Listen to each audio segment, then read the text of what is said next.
I'd like to have you thinking about the difference between two words. What is the difference between empathy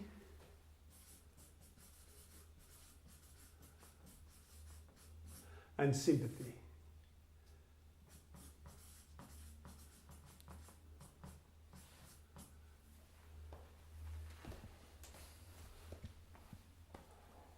I guess that empathy is when you really feel what the other person is feeling. Sympathy can be more like intellectual, no? Like more acting, telling what the person wants to hear, but not necessarily feeling it. Very good, Miguel. Right. Okay. Let's go to etymology. Great. Let's go to etymology. We have something in common in both words. Pathy. Pathy comes from Greek. Pathos. What would pathos mean in Old Greek? Illness. Very often when you talk about physical symptoms, what do you talk about? Pathology. A pathology. Right? Okay. Pathos from the Greek, in ancient Greek, would mean catastrophe. Then it evolved, problem. And it's very much used to painful situations, like, for instance, injuries or symptoms. So pathos has a connotation of pain, of something that is unpleasant. Right. Great. So this is solved, and it's the same. And what's the difference? The difference lies here. What is the difference between M and Sim?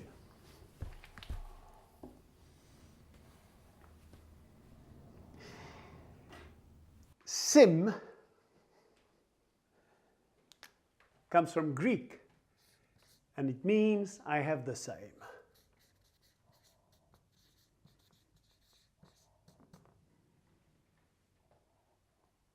And here, let me say, all the Anglo-Saxons that are listening to us, and we have some in the room, we're going to have a problem again with one of the words, this time not because they're Latin, but because they're Greeks. The word sympathy means I have the same. The word empathy, M, means I'm in your.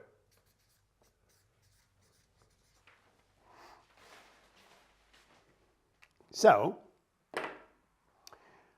I'm in your pain. I have the same pain. Sympathy is, I also have your pain. I've also been through it. Empathy is, I acknowledge your pain. I recognize your pain. I appreciate your pain. I'm with you in your pain. Which one do you think is more effective in communication? Empathy. Beg your pardon? Empathy. Yes. When we do a justification, what are we doing?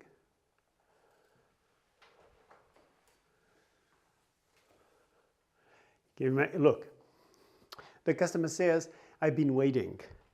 I've had problems with my shops, and the people are calling and wondering, where are the products? And then I am the salesperson or the sales director, and I say, yes, yeah, you have those problems. We also have our problems. Does this help in any way our customer? That's what justification does. Oh, you have a problem? I have the same. Oh, you have the problem? I have the same. I'm trying to save my skin again. Am I showing any acknowledgement? Any empathy towards the customer's problem? None. None. So, what we need to show our customer is not sympathy, it's empathy. Now you're going to tell me, but Louis, we in English, when we, for instance, somebody's dead, right? we go there to the funeral to show sympathy, right? There was a tricky evolution of the word from the Greek. And indeed, the Anglo-Saxons go and show sympathy in the sense of empathy. And that's all right. But in fact, what they want to show, if you go to the etymological root of the word, is empathy. Because the British have found other words for somebody who is sympathetic. We use kind. In all the Latin and Greek words, we use sympathy for kindness. So the British have reserved sympathy to show empathy in certain cases, very strong cases, like for instance in funerals. But what they mean, after all, is empathy. So back to our example, what does the client, what does the customer need? Empathy. So what should we show him? Acknowledgement.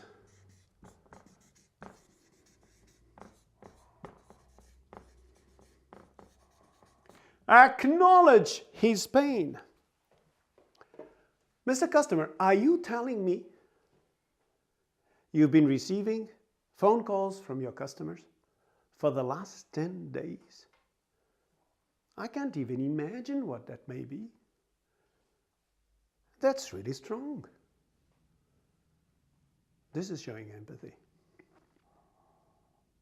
Mr. Customer,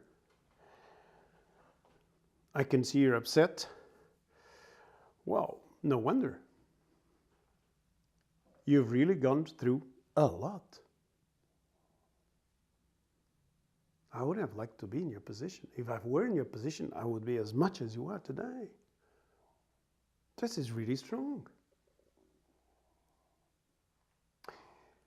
Mr. Customer, I'm speechless. I really can't even add any words to it, what happened.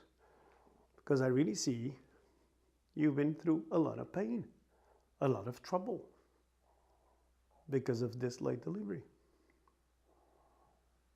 And what is amazing is that empathy through acknowledgement is what we've been saying ever since we've started talking about effective communication, is really setting the object of communication apart and diving into the person and showing the person we care, showing the person we are interested in what happened, showing the person we are acknowledging what has happened, acknowledging what the person has been through, acknowledging all the pain, showing full empathy.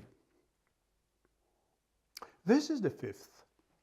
2, show acknowledgement. So, more than a solution, what this customer is demanding is acknowledgement. Of course, if I'm always failing, whatever acknowledgement I'll do at the second or the third time or the fourth time, he will never accept acknowledgement. But providing I'm professional, and this is rare, I'm not always failing, every time something happens, I should first acknowledge and then try to come up with a solution. So, again here we realize that this is a very yin attitude, because I must be sensitive enough to step away from wanting to be right or wrong and just diving into the person. Look at this example. Look at this example. I've got a friend called Tony. Tony has been a friend for years. And Tony's dad is dead. So Tony's father is dead, right? I'm going to Tony's father's funeral. I get there and I see Tony, I hug Tony and I say, Tony, your dad's dead. Your father's dead. Gosh, this reminds me of when my father went away. What a pain I felt. It was so tough. I remember spending 3 months, the toughest 3 months of my life. This was so tough. How much have I suffered with the death of my father?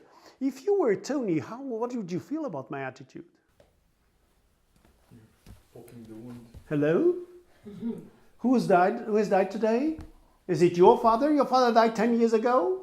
You've been talking about your father for 2 months, for two minutes? What about talking about my father, my pain? What is that guy showing? Sympathy. I have the same pain. I've been through the same. And this sympathy is not even kind. It's antipathetic. It's aggressive. I'm not saying, hey, what about your pain? I'm talking about, oh, my pain, my pain. This is crazy. This is the opposite of empathy. And so many people do it. Instead of talking about his pain, the pain he's been through, I'm going to talk about my pain. And this sympathy, which is not, I know, the current meaning Anglo-Saxon give to the word, but it's the right sense etymology, shows sympathy, and it shows absolutely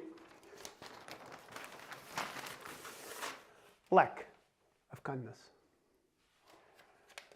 What we need to head to is empathy, acknowledgement. Of course, later on, after we've shown empathy by listening, after we've shown empathy by acknowledging, of course, we can come up to looking for the solution, as you've tried to do, Mariano, in the exercise. And how are we going to look for the solution? Using what tool? You said it previously? Open-ended questions. Yes. Here we can use the open-ended questions. And what will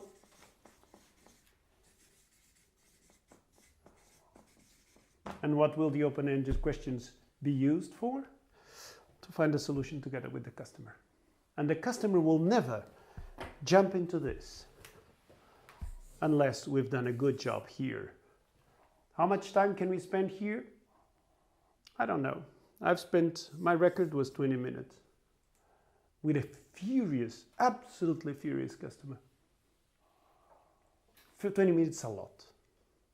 It is a lot. Bang, bang, bang, and down, and down, and down, and down. At the end, you know what happened? We managed to negotiate a solution. And he was extremely happy. So, again, being yin through acknowledgement. I can also, if I want, add the iMessage. I can add an iMessage here.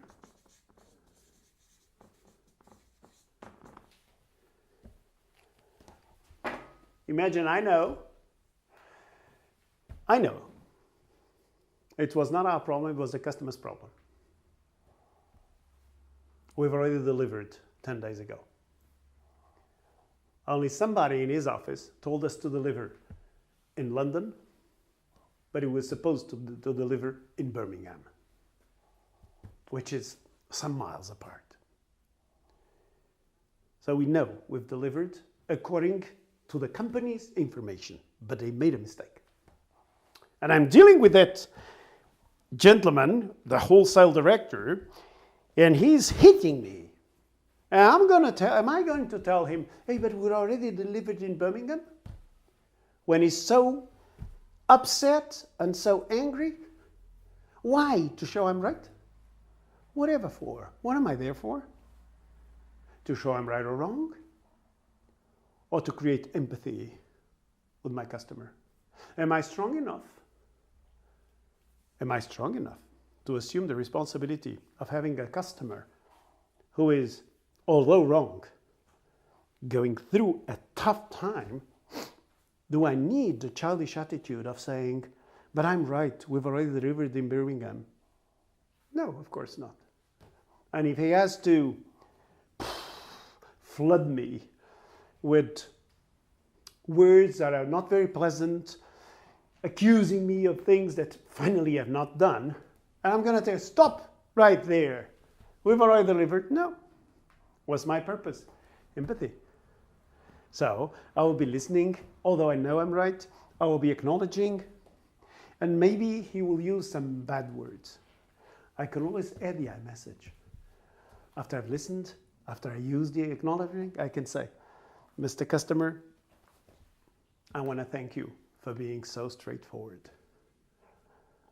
Your attitude, so direct, was the only chance we had of understanding each other. Thank you for being so sharp, so direct. I must say, I'm still struggling with some of the words you've used.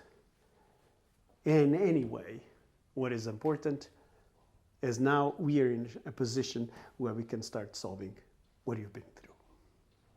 So I can squeeze an iMessage in between before we go and we have the solution. And you see, apart from the STP, the straight to the point, which is a Yang attitude, here are the 4 attitudes of effective communication. Listening with empathy, acknowledging, iMessage, confronting, putting the issue on the table if necessary, and open-ended questions.